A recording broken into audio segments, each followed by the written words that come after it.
Fala, meu amigo, minha amiga, sejam todos muito bem-vindos a mais um podcast Teologar. E hoje eu estou aqui com ninguém mais, ninguém menos do que o professor Belmiro. Professor Belmiro, obrigado por aceitar estar aqui conosco. Sei que sua agenda é corrida, mas você fez um esforcinho para a gente bater um papo aqui. Seja bem-vindo ao nosso podcast Teologar. Obrigado, professor Marcelo. Também é um prazer estar aqui, uma alegria para falar sobre o meu livro, o livro onde eu faço uma análise do livro de Jó. Pessoal, para quem não conhece, o professor Belmiro ele é pastor auxiliar na Igreja Evangélica Assembleia de Deus do Amazonas, é professor de Teologia e Pedagogia na Faculdade Boas Novas, tem formação em Teologia e Pedagogia, é especialista em Magistério do Ensino Superior, é mestre e doutor em Teologia. Na área de Teologia, ele é especialista em Bíblia, na área do Antigo Testamento, nas línguas originais, hebraico e grego, hermenêutica, interpretação bíblica e exegese. Não é pouca coisa não, meu amigo. Professor, os meus olhos te veem uma leitura libertadora de Jó. Achei muito legal essa capa aqui, viu? Tem uma gaiola, né, quebrada e o pássaro fugiu da gaiola, né? Eu consigo imaginar vários motivos, né, por essa imagem aqui, mas tem algum específico? Sim, a própria ideia da libertação, né, que está aí dentro do livro, essa ideia libertadora. Então, sair da gaiola, né, seria o quê? Que tipo de libertação é essa? Algo que eu vou apontar dentro do livro. E algo interessante, Marcelo, é quando a gente fala de libertação, porque, por exemplo, lá na minha comunidade, que é a Assembleia de Deus, há uma ideia de libertação quando a gente fala, né? Então, quando a gente fala libertação, eles têm uma compreensão, que é aquela tipo de libertação espiritual, né? Mas é claro, no livro eu não trabalho, claro que ele trata de espiritualidade, né? Entre outros processos também que seguem essa ideia. Mas a libertação que eu trato é uma libertação, vou tentar explicar aqui dentro de uma forma que o ouvinte ele possa entender. Mas é aquela libertação em que a pessoa ela venha emergir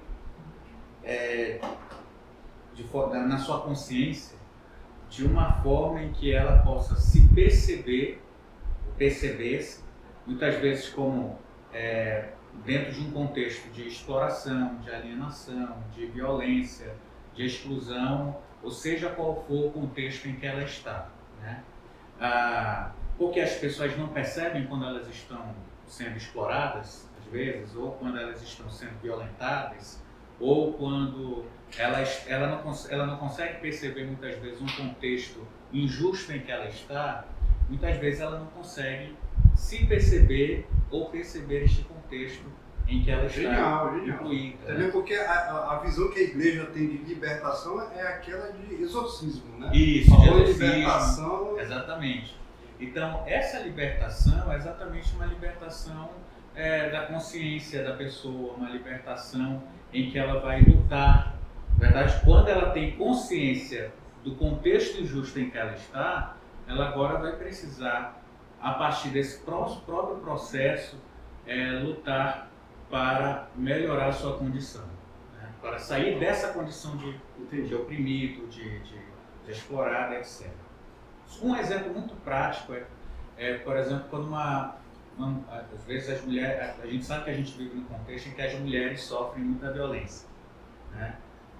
Uma mulher, por exemplo, que ela sofre violência doméstica, às vezes ela mesma pode se culpar por estar sendo violentada, né? Por estar sofrendo aquela violência, ou mesmo achar que aquilo é normal, né? Ou seja, ela não está percebendo o quão justo é aquele contexto em que ela está, para ter uma indignação suficiente para lutar, para sair daquele contexto, né? Então, é desse tipo de libertação que eu estou falando, que é a libertação trabalhada por Paulo Freire mesmo, né? Na pedagogia libertadora.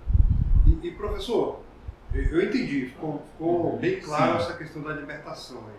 Agora eu lhe pergunto, por que o livro de Jó? Livro de Jó. O livro de Jó, ele é um livro que talvez até a pergunta poderia ser livro de Jó, mas dentro do contexto de Freire, né? Porque eu escolhi o livro de Jó por ele ter muitos pontos que amarram, o que dão para ser trabalhados dentro da pedagogia de Paulo Freire. Na verdade, de algumas categorias que Paulo Freire trabalha, né? Por exemplo, a própria dialogicidade, a ideia da consciência, da conscientização, né? Todo o processo da conscientização, a consciência intransitiva, ingênuo-transitiva, a consciência crítica, esses níveis de consciência. Eu trabalhei também no livro de Jó, a ideia da pedagogia da pergunta, a ideia também da autonomia, o próprio processo também de uma educação tradicional e também da própria experiência de sofrimento. Porque, por exemplo, eu trabalho no livro uma biografia de Freire a partir da perspectiva do sofrimento. E Freire ele passa por processos de sofrimento e é dessas experiências que ele também constrói a sua teoria. Aí eu mostro que o contexto do autor que escreve a história de Jó é também um contexto de experiências de sofrimento. E então ele que faz repensar as teologias que existiam naquela época, que eram teologias que de certa forma alienavam o povo, serviam para a exploração do povo, e que o autor ele quer questionar no livro, como a própria teologia da retribuição, né, que existia nessa época. Então, eu comecei a pensar e perceber, o livro de Jó é um bom livro para pensar isso. Mas é claro, surge a partir de uma experiência. Porque eu fui construindo essa ideia e percebendo isso dentro de um processo. Por exemplo, em 2015, o doutorado ele começou em 2016. Em 2015 eu fui convidado por uma das nossas turmas de teologia como paraninfo. Eles me escolheram como paraninfo. Então, no dia da colação de grau, eu precisava dar uma fala para eles. Uma fala aí de 10 minutos, mais ou menos. Então, eu preparei exatamente o livro de Jó, capítulo 42, versículo 6, versículo 5, principalmente, em que Jó ele diz, antes eu te conhecia só de ouvir, ele fala para Deus, né? Mas agora os meus olhos te veem. Esse conhecimento só de ouvir, por exemplo, eu trabalhei a ideia da pessoa que ela aprende apenas ouvindo. É um aprendizado não participativo, ela não fala, ela não questiona, né? Isso trata de verdades absolutas e inquestionáveis, onde você só pode ouvir, você não pode falar. Isso está muito dentro da realidade também da educação tradicional que ainda tem muito no nosso Brasil, por exemplo, né? Que é uma educação em que o aluno, muitas vezes, ele só pode ouvir e o único que detém o conhecimento é quem está ensinando. Quem está aprendendo não tem. Por isso que o único que fala é quem ensina. Quem está ali aprendendo, parece que ele não tem nada para falar, para colaborar no processo da aprendizagem. Então, o que eu aponto é que Jó ele está fazendo uma denúncia.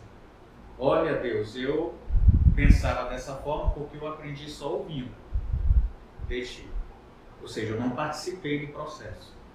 E aí ele diz, mas agora os meus olhos te veem.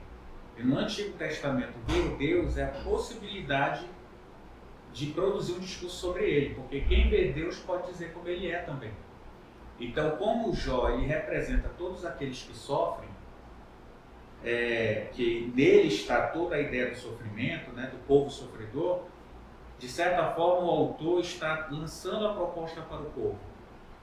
Porque onde é que Jó vê Deus? Ele vê Deus na realidade, aquela realidade de sofrimento.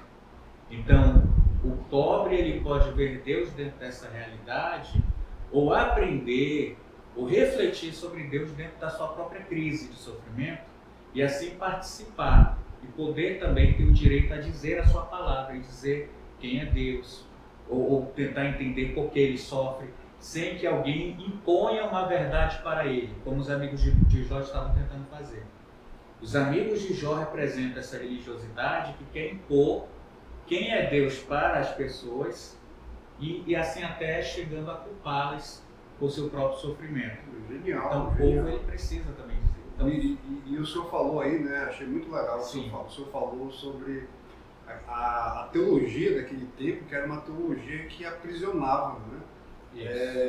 Eu acho que ainda existem algumas teologias hoje, no pleno século XXI, que têm esse papel, que estão mais aprisionando do que libertando. Isso. Então eu acho que esse livro, ele pelo pouco que nós já conversamos aqui, eu percebo que ele é muito mais abrangente do que eu imaginava. Né? É quase que uma leitura obrigatória para todo teólogo. Né? Sim. Afinal de contas, como que um teólogo ele vai conseguir, né, descrever Deus, né? Como é que ele vai conseguir teologar sem estar preso numa gaiola? Genial, parabéns. Isso. E, inclusive essa a ideia do teologar, né?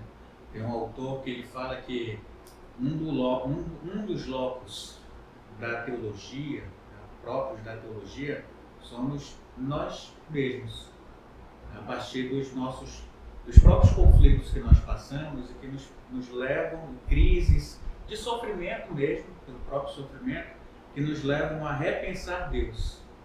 Nós às vezes entendemos Deus de uma forma, mas as experiências de sofrimento acabam nos levando a repensar Deus, né? De alguma forma, porque as experiências de sofrimento, às vezes, elas bagunçam as nossas verdades, elas mexem com elas, né?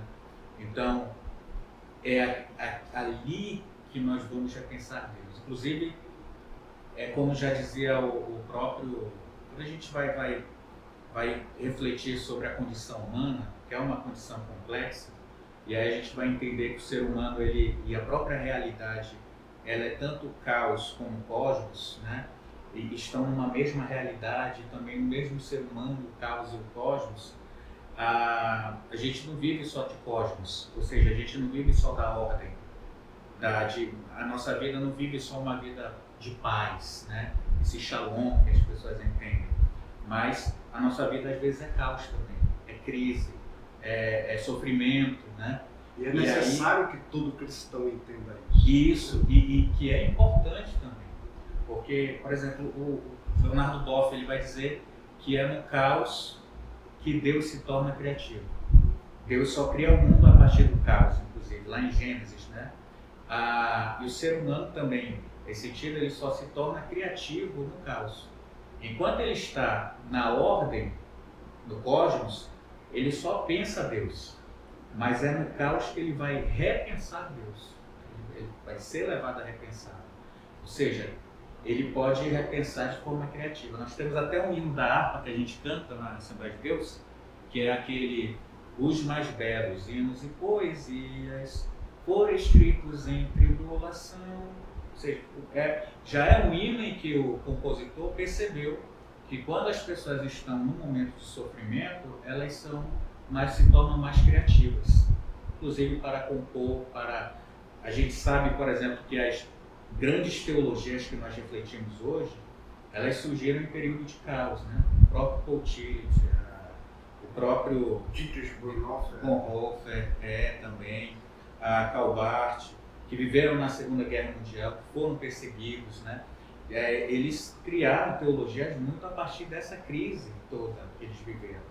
As teologias latino-americanas que surgiram, principalmente em tempos de ditaduras que surgiram aqui na América Latina, na década de 60 e 70, elas são a teologia da libertação, por exemplo, da missão integral, entre outras teologias, que nós refletimos elas, que são grandes teologias, muito boas para pensar a nossa realidade, surgiram em momentos dessas crises, né, de caos. Então, a própria pedagogia da libertação de Paulo Freire surge também nesse período em que o Brasil ele era um país em que mais da metade da população era uma população de analfabetismo, né? O próprio Paulo Freire ele entrou lá no sexto ano do ensino fundamental, quando ele tinha 16 anos, quando os colegas dele tinham 12, porque ele era tão pobre que não conseguiu uma escola, não conseguia ter acesso à educação. O acesso à educação pública não existia naquela época. pessoas tinham que pagar para estudar. Então o pobre não tinha acesso à educação. Por isso que a educação, o analfabetismo no Brasil era muito grande. Então o Brasil vivia um caos de pobreza, de exploração e também de próprio analfabetismo também. Então isso faz essas experiências levaram Freire a repensar a própria educação no Brasil, como ela estava sendo. Né? Então é importante pensar e entender o caos, né? E a importância do próprio sofrimento também. Mas é claro que é importante entender como isso acontece para lutar para sair dele também. Então, eu estava aqui folheando o seu livro, só para que todo mundo que está nos vendo entenda, né? O senhor o escreveu a partir de uma perspectiva do livro de Jó, né? Sua formação, sua teologia. O senhor traz para essa vertente Paulo Freire e a sua pedagogia libertadora. Sim. Para que, então, aí o senhor já, de posse da teologia de Jó e da pedagogia de Freire, faça uma leitura do livro de Jó a partir da pedagogia libertadora de Paulo Freire. É mais ou menos isso? Isso, exatamente. Porque eu justifiquei esse projeto, né? Na verdade, o livro ele surge de uma tese, da minha tese de doutorado, né? É importante falar disso. Então é um livro que demorou aí no mínimo 4 anos para ser escrito. 4 anos para ser escrito. É uma obra-prima. Porque ele parte de 4 anos de pesquisa. Né? Olha só. De muita leitura, pesquisa para a produção dele. Então, de muita análise também. Então, ele é fruto dessa tese de doutorado, concluí a tese, então lancei ela como um livro. E aí, como justifico isso, né? Porque toda a hermenêutica, existem outras formas de ler o livro de Jó, de interpretar ele, sim. E toda a hermenêutica, ela é perspectívica, ou perspectiva. Ou seja, toda pessoa que ela lê a partir de um lugar. Né? Então, por isso que hoje, por exemplo, se fala em hermenêutica pentecostal. O pentecostal, ele tem um jeito de ler a Bíblia, né, de entender a Bíblia. Então, ele tem um jeito de se aproximar dos textos bíblicos. Nós falamos em hermenêutica feminista, ecológica, hermenêutica da negritude. Né? Claro que isso não é um determinismo. Por exemplo, não é porque eu sou uma mulher que eu vou ler a Bíblia numa perspectiva feminista. E qual o limite para a gente não passar disso daí que o senhor falou, né? Porque, beleza, eu sou uma mulher, vou fazer uma hermenêutica feminista, mas tem um limite? O limite, no caso da hermenêutica que eu estou falando, sim. O limite é que essa leitura ela seja uma leitura que tenha como base, claro, uma exegese do texto, uma exegese. Não pode fugir então das regras, né, hermenêuticas. Isso, porque no caso a exegese, ela, quando a gente pensa no método de exegese, né, o método ele é uma forma de colher dados do texto. Por exemplo, você faz a tradução do hebraico ou do grego no Novo Testamento Antigo. A tradução do texto, você já colhe algumas informações na tradução, já descobre algumas coisas. Quando você faz a análise do contexto do gênero literário, já é um outro dado que você está colhendo. Contexto cultural, histórico, econômico, né? O contexto gramatical mesmo, que você faz a análise gramatical ali também do texto, a análise da forma do texto, a sintaxe, né? A sintaxe e outros processos também. Isso tudo você está colhendo dados. Mas, por exemplo, eu posso verificar, colher aqueles mesmos dados e chegar a uma conclusão. A partir desses dados, o texto está querendo dizer isso. Você pode olhar para os mesmos dados e entender outra coisa. Não, eu já entendi de forma diferente nesses mesmos dados. Ou seja, a exegese, ela não garante que todas as pessoas que vão ter acesso àqueles mesmos dados vão ter a mesma conclusão. Porque cada pessoa que vai se aproximar daqueles dados vai levar aqueles dados suas experiências, sua própria doutrina, da sua tradição cristã. Por exemplo, você é presbiteriano, né? Sim.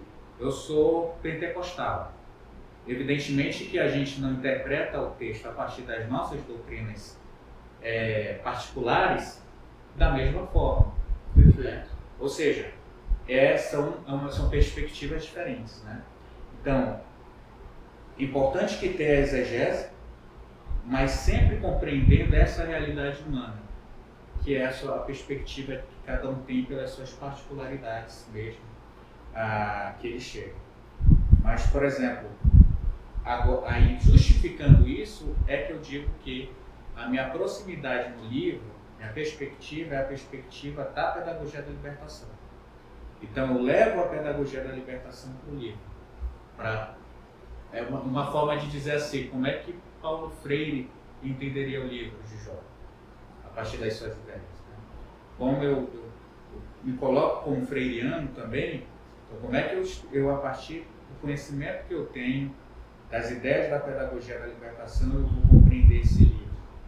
Então é uma forma diferente, por exemplo, de uma outra pessoa que não tem acesso a essas ideias, essas categorias que Freire trabalha. Né?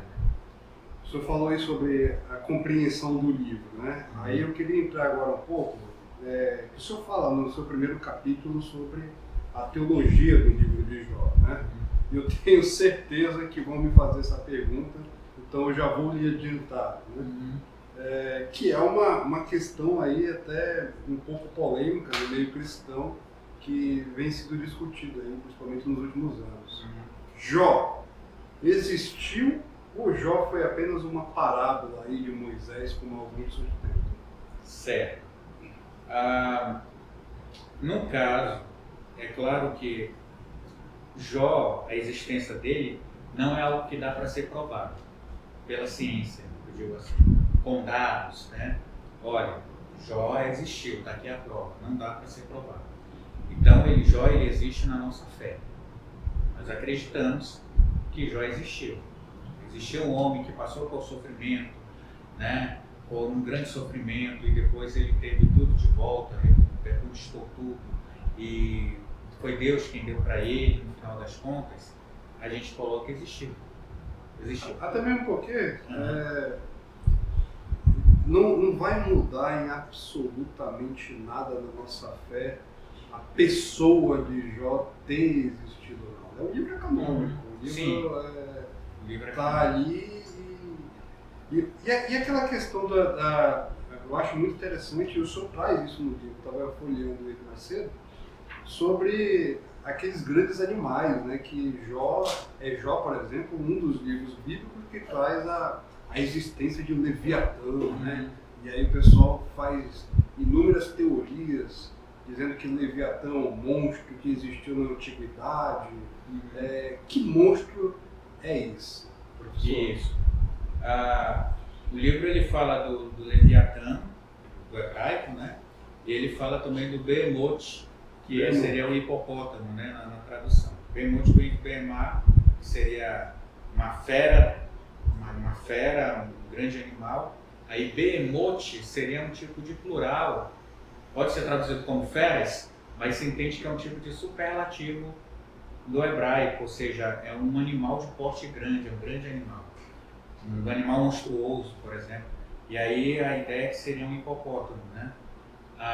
E aí, claro, o Leviatã geralmente é traduzido como um crocodilo.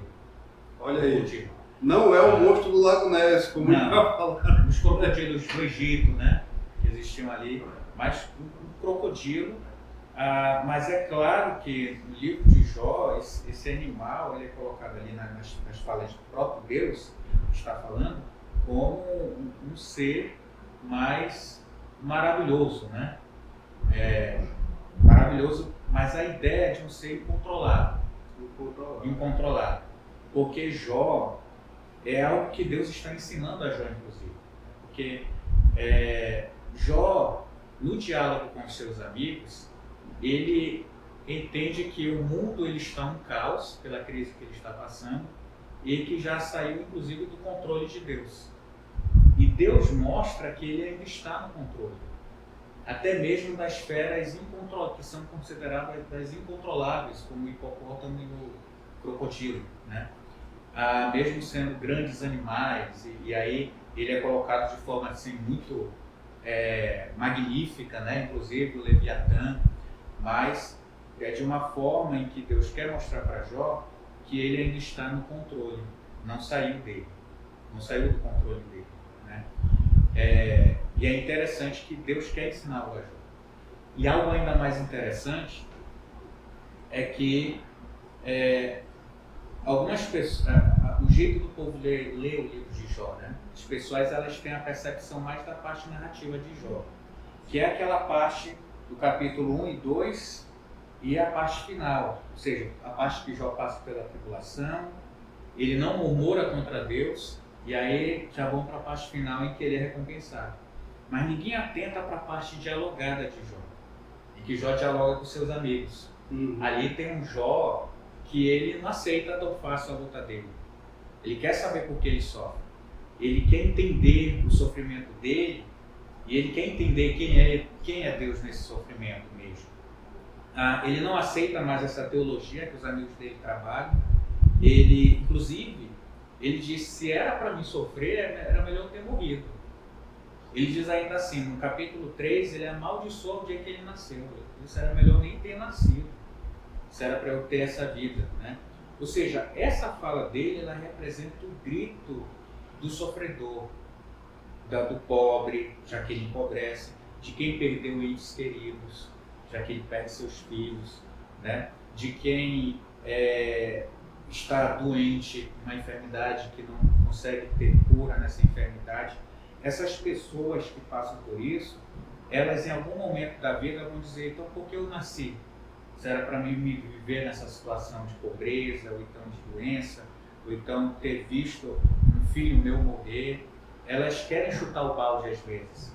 Eu acho que é importante que as pessoas também olhem para esse Jó, porque você olha só para aquele Jó que diz Deus deu, Deus tirou, bendito seja o nome do Senhor, e você não consegue ainda ver uma humanidade ou algo mais próximo da humanidade nesse Jó, porque esse é um super Jó. Em algum momento você vai querer chutar o balde, em algum momento você vai ter a crise, né? E esse texto ele mostra que isso é muito humano e isso é muito normal. Você não está errando porque você quer chutar o balde, né? E já que a gente está falando de diálogos, como que o senhor analisa o diálogo ali, né? Que o livro de Jó ele começa, na verdade, com um diálogo de Satanás e Deus.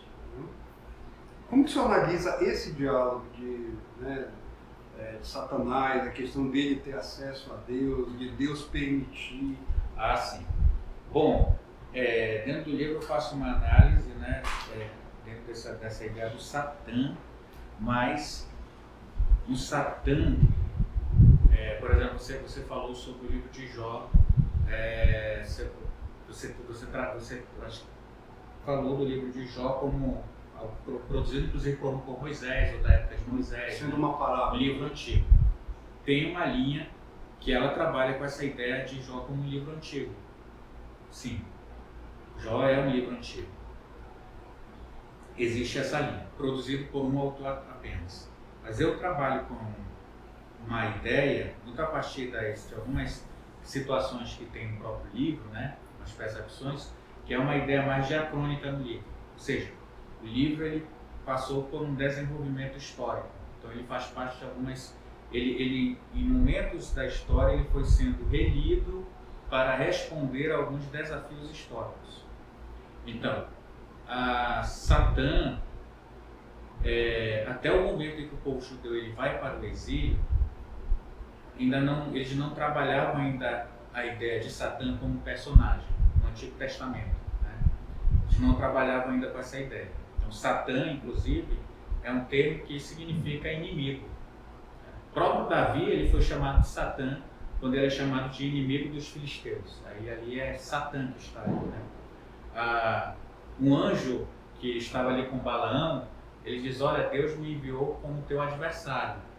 Como teu Satã. Isso, ou seja, como teu Satã. Só que aí não está ainda a ideia do ser Satã. mas simplesmente a ideia de um adversário, de alguém que foi colocado para ficar contra ele e deixar ele passar por ali. Só que no exílio, o povo judeu começa a ter contato com outros povos que já trabalhavam meio que com esta ideia, inclusive de forma terrena, que existia um funcionário que ele era chamado de os olhos do rei, principalmente da Pérsia, do período persa, né? Os olhos ou os ouvidos do rei, que era um funcionário que ele era enviado pelo rei como um espião. Aí ele ficava observando para ver se aqueles funcionários, grandes funcionários do rei, eles não estavam querendo promover algum tipo de motim ou algum tipo de golpe para tirar o rei do trono. Então eles ficavam ali e se eles percebessem que alguém estava planejando algo, eles iam e falavam para o rei. Ou seja, eles rodeavam a terra para colher informações e levar para o rei. Então a gente percebe, esse Satã que tem acesso ainda ao céu, é o Satã que andou pela terra e está trazendo um relatório para Deus, para o rei. E aí Deus diz, olha, você deu uma observada ali no meu servo Jó, olha, ele é justo, ele é íntegro. Só que a função do Satã é, na verdade, tentar ver se essa pessoa não vai falar mal do rei. Né? Ó, põe uma prova para ver se ele não vai falar mal de você. Então o livro ele trabalha dentro dessa perspectiva também. O Satã, que é um funcionário de Elohim, de Deus, e que está ali para trazer também informações a ele, que eles têm uma conversa e vou mostrar que ele não vai falar mal de mim. Que legal, que legal. Bom, eu acho que ficou bem claro a metodologia que o senhor utilizou. Né? Deixa eu só ver aqui, professor. Sim. Tem gente aqui fazendo algumas perguntas para o senhor. Certo.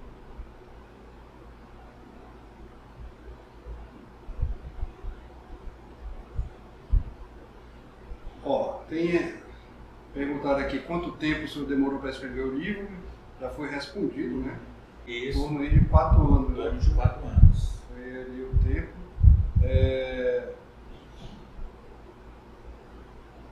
Perguntaram então aqui, quando que surgiu então a ideia de Satanás como sendo Lúcifer, o anjo caído? Isso é uma construção teológica, né? Que a própria igreja foi fazendo depois, né? Ele como Lúcifer. Porque é um desenvolvimento teológico, né? A gente olha para o Antigo Testamento a gente não pode ver como algo que já se iniciou com uma compreensão e seguiu ela até o fim. A história do povo judeu é uma história de mais de 1000 anos, quando a gente olha para a Bíblia. E claro que dentro dessa história, o povo judeu foi passando por momentos, inclusive culturais, diferentes. Eles passam por um momento que é aquele momento tribal, né, que é uma outra cultura, é outro tipo de sociedade. E eles entram numa sociedade de monarquia, que agora vai ter a cidade-estado, que agora vai ter as cidades fortificadas. No período tribal só existia o período da pesca, da caça, da pesca, da caça, né, da agricultura, essas profissões. E as famílias eram grandes famílias, ou seja, na casa onde vivia o pai, vivia o filho, o neto, o bisneto, todos tinham seus filhos ali e todos cresciam juntos ali. Dentro desse ambiente tinha uma teologia, uma forma de teologia. Mas é no momento da monarquia que surge agora uma religião mais oficial, né, em que o rei está mais à frente dessa religião, a teologia ela começa a passar por mudanças, a forma de entender Deus também. E aí o povo depois vai lá, o reino se divide, e aí o reino do norte passa a ter uma teologia diferente, que é a do sul, né, o reino do sul. E aí depois o povo vai para o exílio. No exílio eles têm que repensar inclusive seus ritos, suas tradições. Se antigamente tinha Jerusalém como centro para servir a Deus, para sacrificar, e no exílio agora, não podem mais ir para Jerusalém. Eles têm que repensar o rito, têm que repensar Deus, têm que repensar várias questões para continuar servindo a Deus dentro de realidades e desafios totalmente diferentes.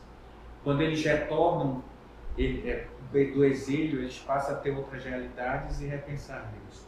Tem até um autor, que é o Erhard Gerstenberger, que ele tem um livro que se chama Teologias do Antigo Testamento. E geralmente a gente tem, a maioria dos livros é chamado teologia, no singular.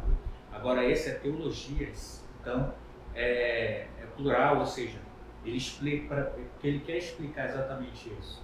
De um povo que foi repensando Deus em cada momento histórico, né? Melhorando essa teologia. Então, o próprio Satã também ele passa por um desenvolvimento, não vou dizer teológico, satanatológico, mas ele passa também por um desenvolvimento de compreensão desse personagem, desse ser, né? Que a princípio ele faz parte da corte de Javé, né? Inclusive a teologia é monoteísta, né, no Antigo Testamento. Algumas pessoas colocam que nem era necessariamente monoteísta, era exclusivista, ou seja, eles adoravam a Deus, mas compreendiam que existiam outros. Mas é uma teologia em que, a princípio, inclusive, é Deus quem causa o mal, mas também é Deus quem causa coisas boas, né? Mais ou menos assim. Deus que mandou Moisés libertar o povo é o mesmo Deus que vai tentar matar o Moisés lá e frustrar os planos do próprio Deus, se ele matar Moisés, né? Mas aí ele vai ser o espírito que vem da parte de Deus para atormentar Saul, vem também o Davi da própria parte de Deus para tirar esse espírito que Deus enviou, né? Então Deus é quem fazia tudo, a parte boa, a parte ruim na história. É depois que eles vão dicotomizar Deus, a partir da compreensão de Satã. Mas é claro que no livro de Jó ainda não há bem essa dicotomia, porque de qualquer forma quem causou foi Deus.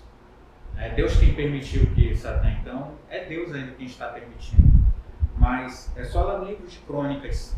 Olha que história interessante, no livro de Crônicas tem o Satã. Só que a história que entra Satã no livro de Crônicas, que é um livro pós-exílio, é uma história que já foi contada no livro de Samuel, que é um livro pré-exílio. No livro de Samuel, que é um livro pré-exílio, o Satã não tem Satã. É o próprio Javé que tenta Davi para fazer um recenseamento. E aí o próprio Javé pune Davi por ter feito o recenseamento. No livro de Crônicas, é um livro em que essa história ela é recontada a partir da compreensão de Satã, que é uma nova compreensão. E agora, quem tenta Davi para fazer o recenseamento é Satã. E quem pune Davi por ter feito o recenseamento é o próprio Satã. Então o livro de Crônicas, que é um livro posterior ao livro de Jó, é um livro em que a compreensão de Satã já é uma compreensão mais de um personagem mesmo e que está contra Deus. Com certeza, uma dicotomia. Os israelenses já influenciados, né, pela cultura persa, babilônica. Isso, né? Também. Exatamente. Legal. Essa pergunta aqui o senhor vai gostar, né? Perguntada aqui, como adquirir o seu livro? Ah, sim. Meu livro ele pode ser adquirido pelo meu número, por mim mesmo, né, comigo, no número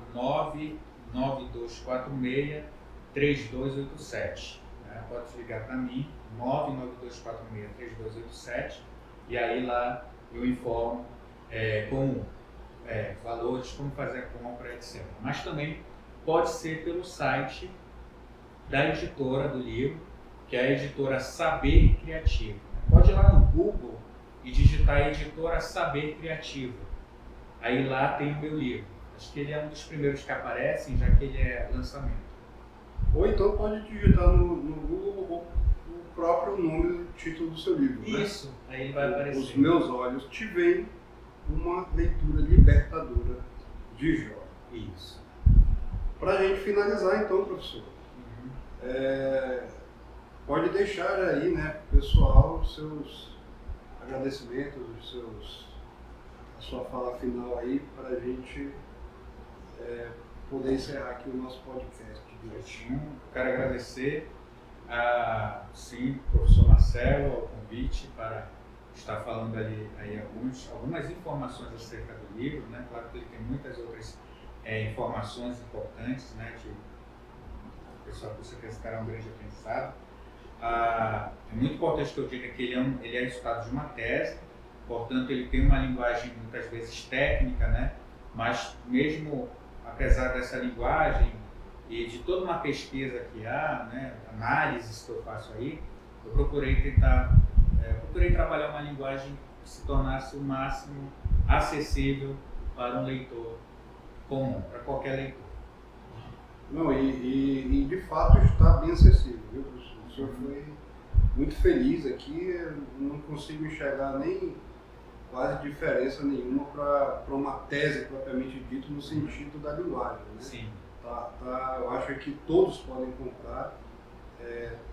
Tem aqui, tem muita teologia, pessoal, são quase 300 páginas aqui de muita informação. Tenho certeza que você nunca mais vai ler o livro de Jó da mesma forma após ler esse livro aqui. Professor, eu que agradeço, tá? Espero não, sei que a gente vai voltar a bater outros papos aqui no podcast Teologar.